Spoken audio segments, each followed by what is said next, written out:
Hello shinobi, आप सभी कैसे हैं? आज की कहानी थोड़ी अलग और काफी ज्यादा खास होने वाली है। वीडियो शुरू होने से पहले एक छोटी सी गुजारिश। आपको कहानी कैसी लग रही है कमेंट सेक्शन में जरूर बताइए, क्योंकि खाली खाली कमेंट सेक्शन बिल्कुल अच्छा नहीं लगता। अगर वीडियो पसंद आए तो लाइक, शेयर और सब्सक्राइब जरूर करें। जो लोग इंस्टाग्राम पर मुझे फॉलो करेंगे उनमें से 5 लोगों को मैं मेंबरशिप गिफ्ट करने वाला हूं। इंस्टाग्राम का लिंक कमेंट सेक्शन में मौजूद है। इस सीरीज का अगला एपिसोड मेंबर्स को सबसे पहले मिलेगा और वो भी तो रिटर्न वाली सीरीज भी वहीं से आगे जारी रहेगी। तो बिना समय बर्बाद किए चलिए देखते हैं। बिना किसी बकेटी के नारुतो आखिर कर क्या रहा है? उचिहा सासुके ने गुस्से में बड़बड़ाया। उसके सीने में धीरे धीरे गुस्सा भरता जा रहा था। वह अच्छी तरह जानता था कि नारुतो की असली ताकत क्या है। अगर वह चाहे तो ओरोचिमारू जैसे दुश्मन को मारना उसके लिए बिल्कुल आसान काम था, लेकिन इस वक्त नारुतो जानबूझकर जैसे खेल कर रहा था। वह चाहकर भी ओरोचिमारू पर जानलेवा वार नहीं कर रहा था। यही बात उचिहा सासुके को समझ नहीं आ रही थी। यह कोनोहा का निंजा असहज करने वाली हद तक ताकतवर था। इतना ताकतवर कि सामने खड़े इंसान को दम घुटने जैसा महसूस हो, मानो कितनी भी कोशिश कर लो उसे हराना नामुमकिन हो। अगर ऐसा ही है तो क्यों ना मैं खुद ही वो तरीका आजमाऊं। लड़ते लड़ते उचिहा सासुके पीछे हटने लगा। वह जानबूझकर ओरोचिमारू को अपने सबसे मजबूत अटैक पॉइंट की ओर खींच रहा था, 1000 साल पुराने विशाल पेड़ के तने तक। अचानक उचिहा सासुके हवा में उछला। उसने एक जोरदार किक सीधे ओरोचिमारू के चेहरे की तरफ मारी, लेकिन ओरोचिमारू ने हथेली आगे बढ़ाकर उस वार को रोक लिया। उसी पल उचिहा सासुके ने उस रिएक्शन फोर्स का फायदा उठाया। वह हवा में लगातार कई बैक फ्लिप्स लगाता हुआ पीछे हट गया। वह पास की लड़ाई के दायरे से पूरी तरह बाहर निकल चुका था। जैसे ही उसके पैर जमीन पर टिके, उचिहा सासुके ने तेजी से हैंड सील्स बनाए। एक पल में फायर शील्ड जुत्सु पूरा हो गया। उसका एक हाथ सामने स्थिर था और उसके मुंह से आग के कई गोले निकलकर सीधे ओरोचिमारू की ओर बढ़े। हैंड सील्स की स्पीड अच्छी है, लेकिन बेकार। मैं पहले ही कह चुका हूं, इस तरह का हमला मुझ पर असर नहीं करता। ओरोचिमारू की अजीब हंसी गूंज उठी। वह झुकते हुए दाएं बाएं सरकता गया और एक एक करके सारे फायर बॉल्स से बचता चला गया। फिर वह सीधे उचिहा सासुके की तरफ तेजी से बढ़ा, लेकिन उचिहा सासुके के होठों पर एक हल्की सी मुस्कान आ गई। जरूरी नहीं, इतना कहते ही उसने दोनों हाथों से हल्का सा झटका दिया। अचानक उसके हाथों में पतली पतली पेड़ की जड़ों जैसी फाइबर डोरियां दिखाई दी। ये डोरियां उन शूरिकेन से जुड़ी थीं जो फायर बॉल्स के पीछे छुपे हुए थे। छड़ाम छड़ाम। डोरियां खींचते ही शूरिकेन आगे की दिशा से मुड़ गए। वे पीछे खड़े उस विशाल पेड़ के चारों ओर तेजी से लिपटने लगे। चलो बात करते हैं ओरोचिमारू, तुम फंस चुके हो, उचिहा सासुके ने जोर से कहा। उसने पूरी ताकत से दोनों हाथ खींचे। ओरोचिमारू का शरीर पहले से ही उन पतली डोरियों में जकड़ा हुआ था। जैसे ही डोरियां सख्त हुईं, उसका पूरा शरीर पेड़ के तने से मजबूती से बंध गया। यह क्या? ओरोचिमारू की आंखें फैल गईं। अब उसे पूरा खेल समझ आ चुका था, लेकिन तब तक बहुत देर हो चुकी थी। उसका शरीर बंधा हुआ था, हाथ हिल नहीं सकते थे। हैंड सील्स बनाना नामुमकिन हो चुका था। वह बस देख सकता था कि कैसे उचिहा सासुके अगला हमला तैयार कर रहा है। उचिहा सासुके ने डोरियों को मुंह में दबाया। उसके हाथ तेजी से मूव करने लगे। हैंड सील्स पूरी होते ही एक भयानक आग की लहर उसके मुंह से बाहर फूटी। आग उन पतली डोरियों के सहारे सीधे ओरोचिमारू की ओर टूट पड़ी। ओरोचिमारू पूरी तरह लपटों में गिर गया। इस बार वह सहन नहीं कर पाया। उसके मुंह से दिल दहला देने वाली चीख निकली। फायर स्टाइल जुत्सु इतना कमजोर नहीं होता जितना तुम समझते हो, उचिहा सासुके ने ठंडी मुस्कान के साथ कहा। थोड़ी देर पहले तक ओरोचिमारू फायर स्टाइल को बार बार नजरअंदाज कर रहा था, यहाँ तक कि उचिहा सासुके खुद अपने जुत्सु पर शक करने लगा था। अचानक ओरोचिमारू की वही अजीब और डरावनी हंसी फिर से गूंज उठी। मैं तो बस तुमसे खेल रहा था। आग की लहर का जोर धीरे धीरे कम हो गया। लपटें हटते ही ओरोचिमारू का शरीर साफ दिखाई देने लगा। वह अब भी पेड़ के तने से बंधा हुआ था। उसके चेहरे की चमड़ी पूरी तरह जल चुकी थी। काली पड़ चुकी त्वचा जगह जगह से फट गई थी। कुछ जगहों पर मांस तक पिघल चुका था और गाढ़ा तरल बनकर धीरे धीरे नीचे टपक रहा था। लेकिन इसके बावजूद ओरोचिमारू के चेहरे पर दर्द का कोई निशान नहीं था, मानो उसे दर्द महसूस ही नहीं होता। वह उसी खेल खेल में हंसने वाली ठंडी और शैतानी नजर से शांत खड़ा उचिहा सासुके को देख रहा था। उचिहा कबीले की आंखें वाकई नाम के लायक हैं। काफी दिलचस्प है। लगता है इस बार मेरा आना बेकार नहीं गया। ये आदमी आखिर है क्या चीज?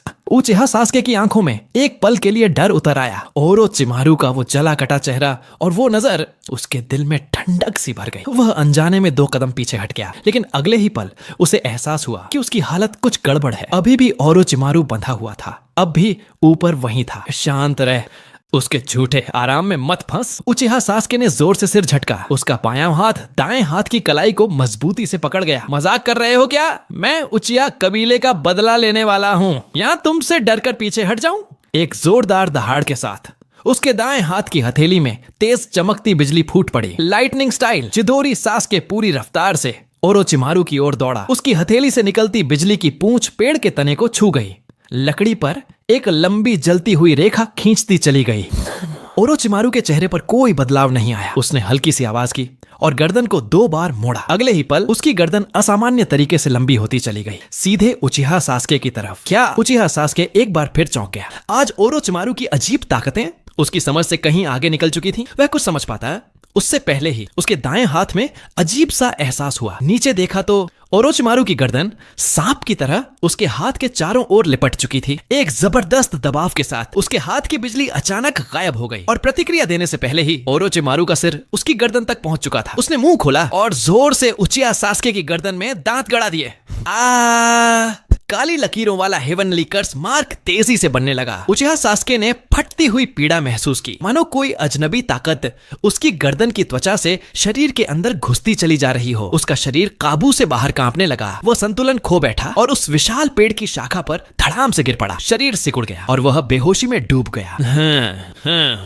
ओरोचिमारू की हंसी फिर गूंज उठी। तुम्हारा शरीर अब मेरे मानकों पर खरा उतरता है। अब देखते हैं क्या तुम हेवनली कर्स मार्क का दर्द सह पाते हो या नहीं। उसकी गर्दन तेजी से अपनी जगह वापस चली गई और उसका शरीर धीरे धीरे उन पतली डोरियों से आजाद हो गया। वह उचिहा सास्के की ओर चल पड़ा। जितना ज्यादा वह देखता उतना ही उसे लगता यह शरीर उसके अगले कंटेनर के लिए एकदम परफेक्ट है। स्विश स्विश ओरोचिमारू पास पहुंचे। उससे पहले ही कई कुनाई तेजी से उड़ते हुए आए। वे उचिहा सास्के के सामने जमीन में धंस गए। शू!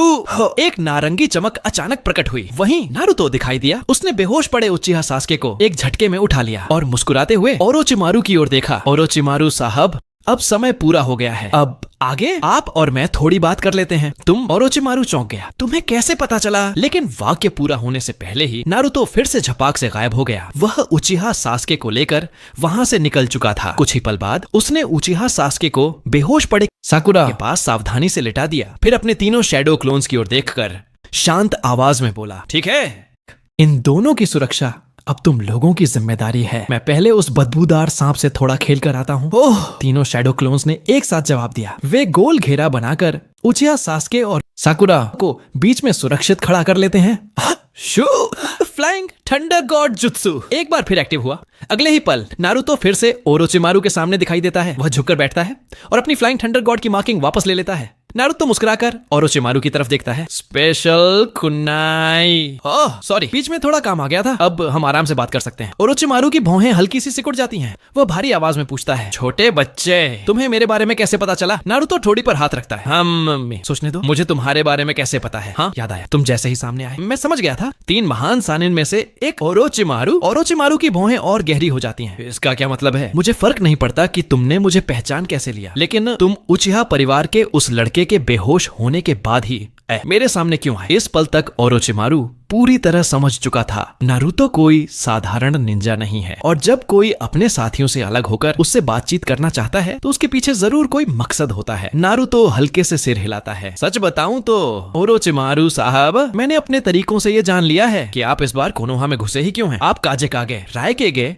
और मिजुकागे के साथ मिलकर कोनोहा पर एक बदले की साजिश तैयार करना चाहते हैं। Hidden shadow snake hand. Naruto की बात पूरी भी नहीं हुई थी कि ओरोचिमारू की आंखों में तेज चमक दौड़ गई। उसने हाथ झटकते ही सीधा हमला कर दिया। उसे इस बात की परवाह नहीं थी कि ये सुनहरे बालों वाला लड़का इतना सब कैसे जानता है, लेकिन अगर यह लड़का जिंदा रहा तो ओरोचिमारू की सालों की बनाई हुई पूरी योजना एक झटके में खत्म हो सकती थी। ओरोचिमारू साहब, मैं तो बस आपसे बात करने आया हूँ, इतना गुस्सा करने की जरूरत नहीं है। नारुतो लगातार कई बैकफ्लिप्स लगाकर सांपों के जकड़ने वाले हमले से बच जाता है, लेकिन ओरोचिमारू फिर से तेजी से पास आ जाता है और सीधे नजदीकी लड़ाई शुरू कर देता है। घने जंगल की ऊंची शाखाओं के बीच 2 नकाबपोश निंजा खामोशी से छिपे हुए थे। कुछ देर पहले नारुतो और ओरोचिमारू की बातचीत उन्होंने एक एक शब्द साफ साफ सुन ली थी। उस दिन के बाद जब नारुतो ने रूट के अड्डे में तबाही मचाई थी। शिमुरा दांजो गुस्से से बेकाबू हो गया था। उसने रूट की एक पूरी टीम खास तौर पर नारुतो की निगरानी के लिए तैनात कर दी। लेकिन जब ये लोग नारुतो के घर के आसपास नजर रखने लगे तो उन्हें जल्द ही समझ आ गया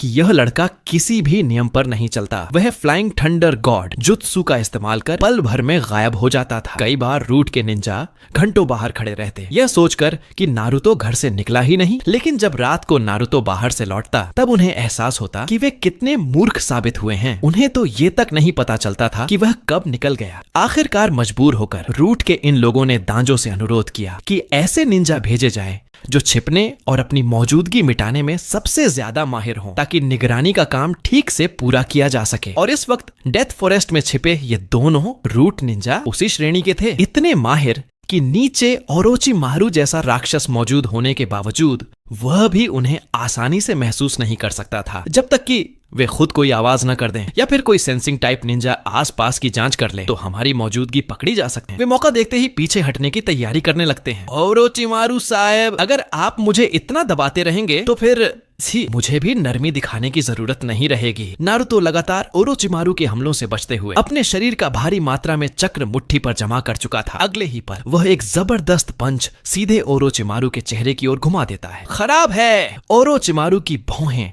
हल्की सी सिकुड़ जाती हैं। वह साफ महसूस कर सकता था उस मुक्के में कितनी जबरदस्त ताकत भरी हुई है। इस बार वह लापरवाही नहीं कर सकता था। वह तुरंत पीछे हट जाता है। उसका शरीर सांप की तरह मोड़ खाता हुआ पास खड़े मोटे पेड़ के तने के चारों ओर घूम जाता है। भले ही नारुतो की रफ्तार बहुत तेज थी, लेकिन ओरोचिमारू फिर भी चालाकी से उस वार से बच निकलता है। धड़ाम! नारुतो का मुक्का सीधे 1000 साल पुराने विशाल पेड़ के तने पर जा लगता है। जोरदार धमाका होता है। जिस पेड़ को कई बड़े आदमी मिलकर गले लगा सकते थे, वह पेड़ एक ही वार में बीच से टूट जाता है। खड़ाक खड़ाक! भारी पेड़ तेज आवाज के साथ एक तरफ झुकता हुआ जमीन की ओर गिरने लगता है। उस 1000 साल पुराने पेड़ की ऊंचाई कम से कम कई दर्जन मीटर थी और जिस दिशा में वह गिर रहा था वही जगह थी जहां वे दोनों रूठ निंजा छिपे हुए थे।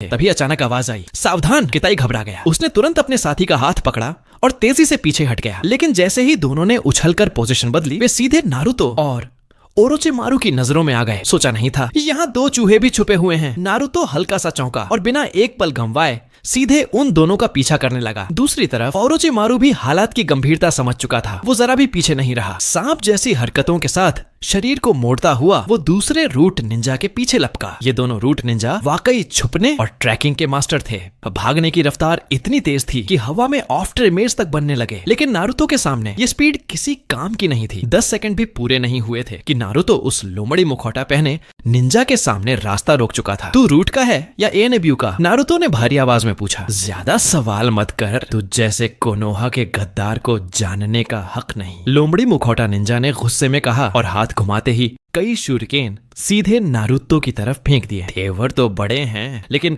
आज तू यहाँ से भाग नहीं पाएगा। नारुतो ने हाथ में कुनाई लेकर एक एक करके सारे शूरिकेन गिरा दिए। लेकिन उसी पल उसे एहसास हुआ उस निंजा की हैंड सील की स्पीड भी कम नहीं थी। कुछ ही पलों में निंजुत्सु तैयार था। Fire release, great flame bullet. उसने मुंह से लंबी आग की लपट छोड़ी जो सिमटकर एक विशाल आग के गोले में बदल गई और नारुतो की तरफ बढ़ चली। अर्थ रिलीज। यह अर्थ फ्लो आर्म नारुतो का रिएक्शन भी उतना ही तेज था। वो झुका, दोनों हथेलियां उस जमीन पर मारी। गड़गड़ाहट के साथ धरती कांप उठी। करीब 5 मीटर चौड़ी मिट्टी और पत्थर की दीवार जमीन से निकलकर नारुतो के सामने खड़ी हो गई। अच्छा मौका है, वाकई जबरदस्त ताकत। लोमड़ी मुखौटा निंजा समझ चुका था कि नारुतो आसान टारगेट नहीं है, लेकिन इस पल नारुतो की नजर उससे हट चुकी थी। अगर अभी दिशा बदलकर भागा जाए तो बच निकलने का चांस था। हैतान, इन दोनों को रोकना, मैं निकल रहा हूँ। साथी की तरफ एक नजर डालकर वो मुड़ा और पेड़ की ओर छलांग लगाने ही वाला था। लेकिन तभी एक कुनाई उड़ती हुई आई और उसके सामने जमीन में गड़ गई। उस कुनाई का हैंडल अजीब था। उस पर काले रंग की जटिल पैटर्न बनी हुई थी। स्विश। नारंगी चमक के साथ नारुतो सीधे उसके सामने प्रकट हो गया। उसकी कुनाई सीधे निंजा की गर्दन पर थी। मेरे सामने से भागने की सोच रहा था? ये तेरे बस की बात नहीं है। नारुतो के चेहरे पर आत्मविश्वास था। वो उसका मुखौटा उतारने ही वाला था। नरक में जा। उस निंजा ने आखिरी कोशिश में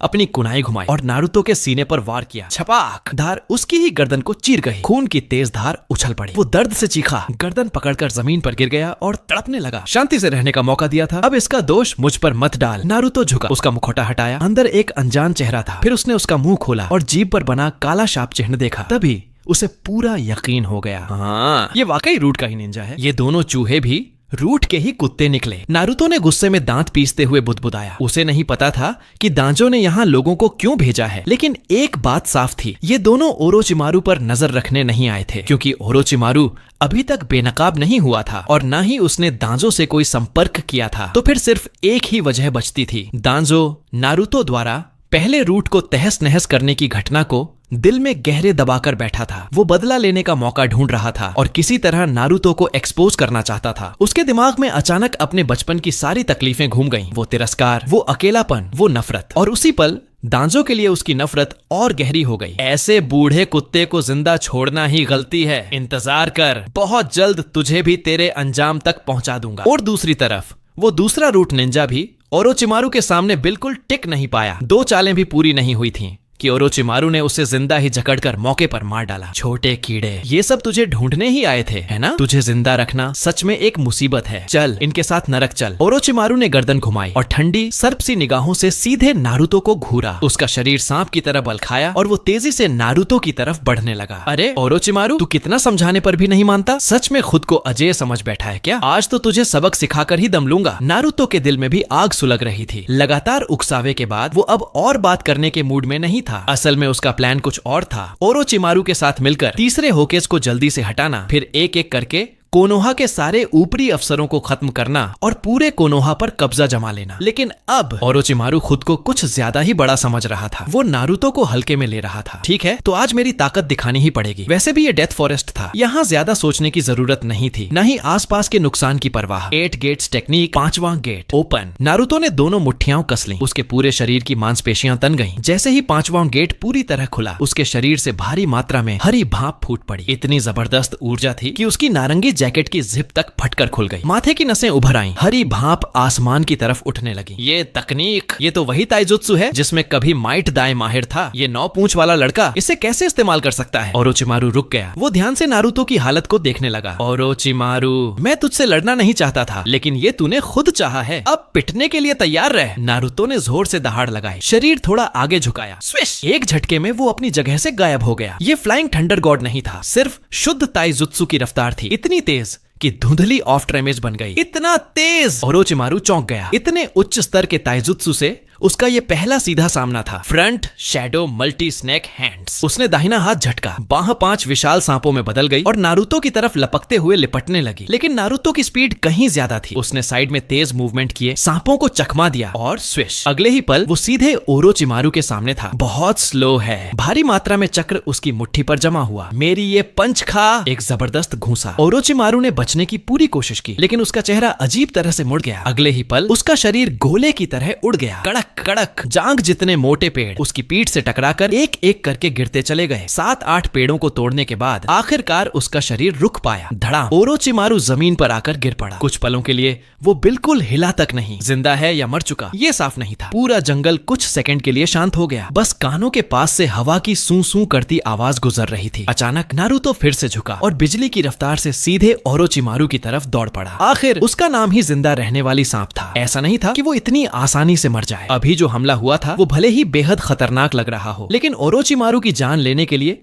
अभी भी नाकाफी था। दिलचस्प, अभी जो हमला था वो तो त्सुनादे की लड़ाई की स्टाइल जैसा था। तू भी वो इस्तेमाल कर सकता है? एक अजीब सी हंसी गूंज उठी। ओरोचिमारू का शरीर असामान्य ढंग से मरोड़ा खाने लगा और वो धीरे धीरे जमीन से उठकर बैठ गया। उसके होंठ के कोने से खून की एक पतली धार बह रही थी। स्पष्ट था कि वो घूंसा उसे अच्छा खासा नुकसान पहुंचा चुका था, लेकिन उसने जरा भी परवाह नहीं की। उसने दोनों हाथ फैलाए, शरीर को खींचा और सांप की तरह जमीन से चिपक कर रेंगने लगा। मैंडरा स्नेक फॉर्मेशन। ओरोचिमारू पीछे की ओर झुका। उसकी छाती तेजी से फूलने लगी। ओह! अगले ही पल उसने मुंह पूरा खोल दिया। काली सांपों की धार उसके मुंह से उगलती चली गई। सांपों की संख्या लगातार बढ़ती जा रही थी। उसके होंठ फटने लगे। दरारें खिंचती हुई सीधे कानों तक पहुंच गईं। घनी काली सांपों का ढेर कुछ ही सेकंड में 3 मीटर से भी ऊंचा हो गया। एक विशाल सांपों का घोंसला बन चुका था जो लहरों की तरह नारुतो की तरफ बढ़ने लगा। मुझे पता था ये कमीना सांप ऐसी ही गंदी हरकत करेगा कमीने। नारुतो ने उस बेहिसाब काली सांपों को देखा और एक पल के लिए उसकी डेंसिटी फोबिया ट्रिगर हो गई। भौहें सख्त हो गईं। छोड़, अब वही करना पड़ेगा। 8 गेट्स टेक्निक, छठा गेट ओपन। पिछले कई दिनों की बेहद कठोर ट्रेनिंग के बाद नारुतो की सहन शक्ति एक और लेवल बढ़ चुकी थी। अब वो छठा गेट खोलने में सक्षम था। उसने दोनों बाजू सीने के सामने क्रॉस किए। पूरा शरीर पत्थर की तरह तन गया। माथे पर उभरी नसों की संख्या और बढ़ गई। जैसे ही छठे गेट का टेनकेत्सु पूरी तरह खुला, एक भयानक हरी भाप